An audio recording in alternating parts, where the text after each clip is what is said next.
কি ভাবছো? না না, সেরকম কিছু ভাবছি না। বলছি যে শোনো না, তুমি কিন্তু একদম কোনো টেনশন করো না, কেমন?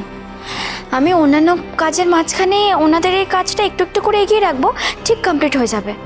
আর তুমি কিন্তু ওই অর্ডার ডেলিভারির ফাইনাল শিডিউলটা তৈরি করে রেখো। আমি তো বলেছি আমি করে দেবো। এরকম কাজের কথা বলো না তো মাঝে মাঝে, ভালো লাগে না আমার। রাগ করেছো?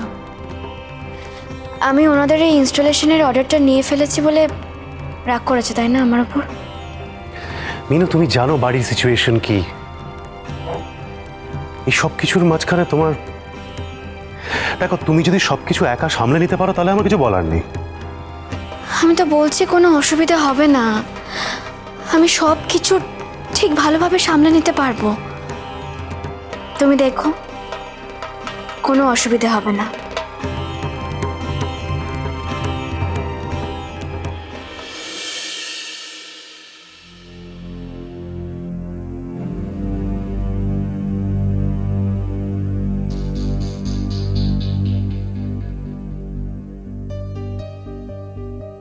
दीदी लीजिए आपकी चाय, খেয়ে নিন। হ্যাঁ, তুমি চা এনেছো কেন? কৃষ্ণা কোথায়? ও কৃষ্ণা দিদি তো সবজি কাটছে, এই জন্য আমি চা নিয়ে এলাম। আপনি খেয়ে নিন। আপনি গুসা করলেন কি? মাইজি, আপনারও চাটা নিয়ে আসবো? না রে, পরে দিস, এখন এলে ঠান্ডা হয়ে যাবে। আমি সন্ধ্যেটা দিয়ে নিই। কমলি, তোমার বাড়ির লোক যদি হঠাৎ একদিন তোমাকে নিতে চলে আসে তখন কি করবে বলো তো? দিদি দিদি সেটা তো আর কোনো দিনও হবে না। আমি তো সব খোয়াব মোয়াব দেখাও ছেড়ে দিয়েছি। হ্যাঁ, প্রথম প্রথম ভাবতাম কি আমার বোর আমাকে ঘরে ফিরিয়ে নিয়ে যাবে, पर ও আর হবে না, কবি নেই কবি নেই। দারুণ অ্যাক্টিং করছে তো জাহ্নবী, মায়ের চোখে জল আসবেই আসবে। বলা যায় না, আবার তিথির মনও গলে যেতে পারে। ওরা আমাকে ঘর থেকে তাড়িয়ে দে না, বহুত খুশ আছে সে আমি জানি। আর আমাকে কোনোদিনও ঘরে ফিরিয়ে নেবে না। নেবে না তো নেবে না, তুই আমাদের কাছে থাকবি, ভাববি আমরাই তোর আপনজন, বুঝেছিস? হ্যাঁ মাইজি, সে তো আমি জানি, আমি মানি ভি।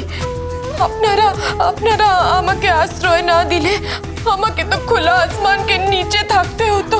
তুই কোনো চিন্তা করিস না, তোর যতদিন ইচ্ছা ততদিন এখানে থাকিস।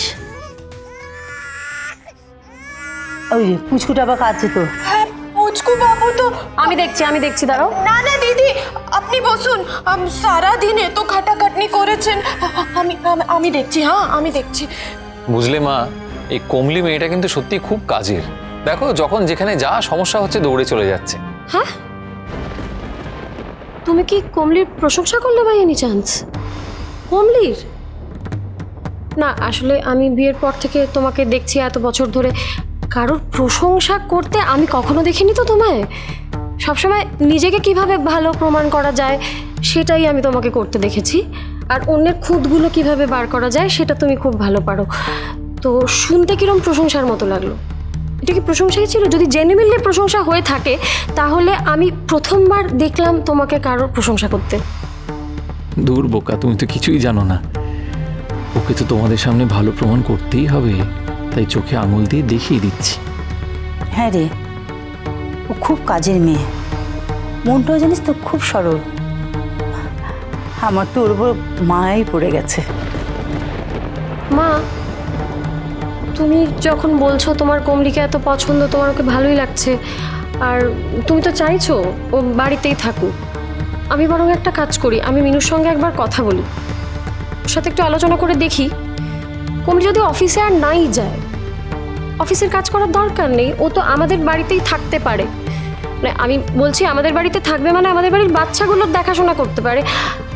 আসলে একজন তো সারাক্ষণ কমপ্লেন করে যাচ্ছে, রোজ সারাদিন সর্বক্ষণ, যে বাড়ির মেয়েরা নাকি বাচ্চাদের দেখাশোনা করছে না, বাড়ির বাচ্চাদের ভীষণভাবে নেগলেক্ট করা হচ্ছে, খুব ক্ষতি হয়ে যাচ্ছে। সেই জন্য ভাবছিলাম যে কমলি যদি আমাদের বাড়িতে থাকে, আমাদের বাড়ির 3টে বাচ্চার দেখাশোনা করে, মানে শুধু বাচ্চাদেরই দেখাশোনা করে, তাহলে বোধহয় ভালোই হয়। বাহ, এটা তো খুব ভালো কথা। দেখিস, মিনু একদম আপত্তি করবে না। ভালো কথা না খারাপ কথা সে কিছুদিন পরেই বুঝতে পারবে। এমন মায়া মমতায় তোমাদের জড়িয়ে ফেলবে না কমলি, আর সেই জট ছাড়াতে পারবে কি না অক্টোপাসের মতো পেঁচিয়ে পেঁচিয়ে ধরবে, একেবারে দম আটকে চোখ দুটো ঠেলে বাইরে বেরিয়ে আসবে। এই তো পুচকু বাবু, হ্যাঁ চলো চলো, আমরা কত মজা করব, কত খেলা করব। হ্যাঁ কমলি, ওকে নিচে নিয়ে এলে কেন? না ঠিক আছে, ভালো হয়েছে নিচে নিয়ে এসছে। আরে নিচে থাকলে আমাদের সঙ্গে থাকবে, ওপরে থাকলে তো কাউকে না কাউকে বসে থাকতে হবে ওর কাছে। মা এলে তখন পুচকু সোনা আবার ওপরে চলে যাবে, তাই না পুচু সোনা?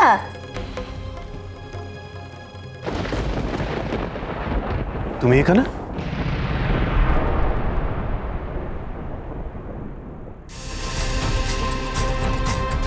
এতদিন তুমি কোথায় ছিলে? আর অফিসে আসোনি কেন? আর পুচকুকে কোন সাহসে তুমি তোমার কোলে নিয়েছো? হ্যাঁ, আর তোমরা তোমরা ওকে দিয়ে দিলে? নিশ্চিন্তভাবে দাঁড়িয়ে আছো এখানে? তুই তো জানিসই না, তোর বৌদি কমলিকে দায়িত্ব দিয়েছে এই বাচ্চা কাচ্চা সবাইকে বাড়িতে, মানে আমাদের বাড়িতে সামলে রাখার জন্য। খুব কাজের মেয়ে জানিস তো, খুব কাজের মেয়ে, ও ঠিক পারবে। সারাদিন দেখছি তো।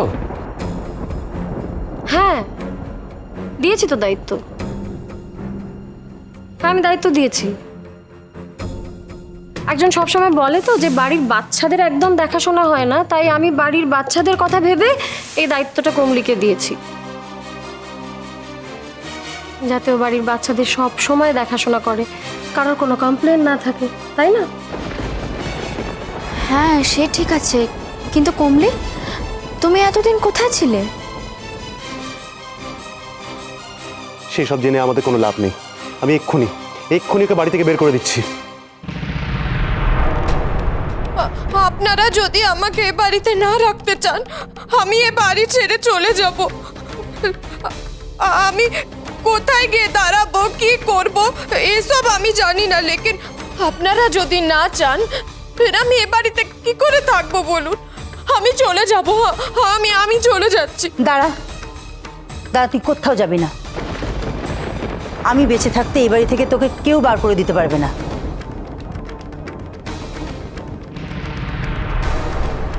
তুমি জানো না বড় মা, তুমি জানো না কমলি আসলে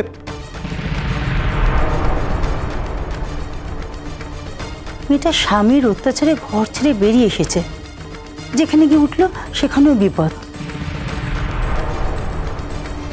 মেয়ে হয়ে জন্মানোর জ্বালা তুই জানিস?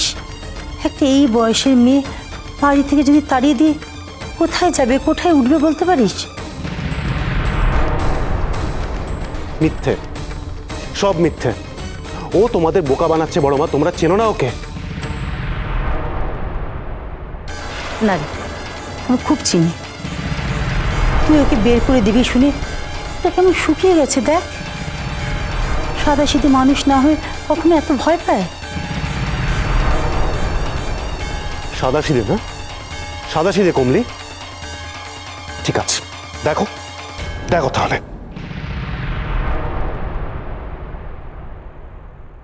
এই রে, সোম আবার কি দেখাবে? সর্বনাশ, তেমন কিছু হলে তো এক্ষুনি আমাদের সব খেলা শেষ।